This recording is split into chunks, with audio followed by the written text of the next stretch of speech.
தொலைவினில் தரை தொட்டு ஆடும் மேகம் அருகினில் செல்ல செல்ல ஓடி போகும். நீயும் மேகம் தானா நெஞ்சை தொட்டு சொல் சொல். மழையிலும் கூவும் மரகத குயில் நான், இரவிலும் அடிக்கும் புன்னகை வெயில் நான். உன் நெஞ்சில் வசிக்கும் இன்னொரு உயிர் நான்.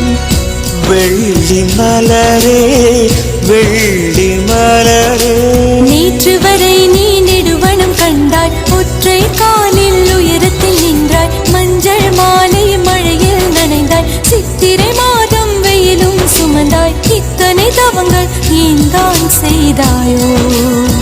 தேன் சிதறும் மன்மத மலரே என்றே சொல்வாயோ? இளந்தளிரே இளந்தளிரே, வெள்ளி மலரன்று இயற்றிய தவம் எதற்கு? பெண்மங்கை உந்தன் கூந்தல் சேர்வதற்கு.